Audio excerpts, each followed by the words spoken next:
Bismillahirrahmanirrahim. Allahumma salli ala seyyidina Muhammad.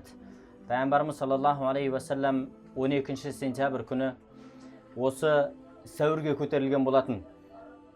Қасында Абу Бакр радиаллаху анху бар.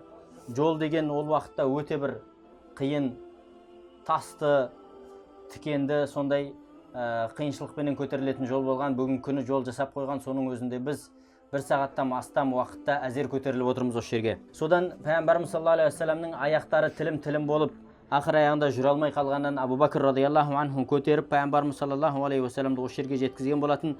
Бұл 622 миладидің 12-сінен 13-іне қараған қыркүйегі болатын.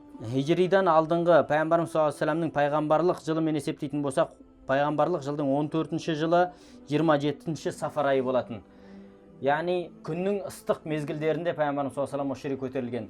Мына үңгірдің ішіне екі адамнан артық адам да сыя қоймайды. Өте ауасы тар болып, және ішіндегі атмосфера қиындап кетеді.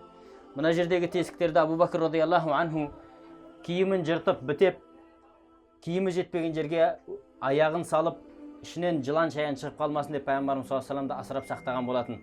Сөйтіп осы жерге келіп тығылған уақытта Меккенің мүшриктері артынан қуып келіп, ақыр аяғында осы жерге жеткенде Алланың әмірімен мына тесіктен көгершін ұя салып, өрмекші тор тоқып, оның үстіне көгершін жұмыртқа салып, Пейғамбарымыз саллаллаху алейхи ва саллям кірмегендей бір көрініс жасаған болатын. Бұл Алланың тек қана құдіреті, Алланың әскері, ол ауызбен айтып, ақылмен жетіп болмайтын әскер болады. Сөйтіп Алла субхана тағала Пейғамбарымыз саллаллаху алейхи ва салламды аман есен сақтап қалған болатын. Осы жерде 3 күн тығылып, кейін 3 күннен кейін Пейғамбарымыз саллаллаху алейхи ва саллям Абу Бакр радиаллаху анху, Абдулла ибн Фухайра және Абдулла ибн Ариқата деген жол көрсетуші адамменен Мәдинаға сапар шеккен болатын.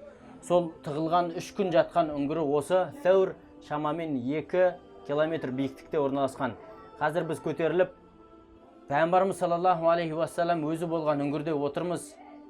Бұның ерекшелігін сезіну үшін әрбір адам келіп өз көзімен көрінуі тіптен бір керек нәрсе. Алла субхана тағала барлығымызға зияратты нәсіп қылсын. Уассаламу алейкум ва рахматуллахи ва баракатух.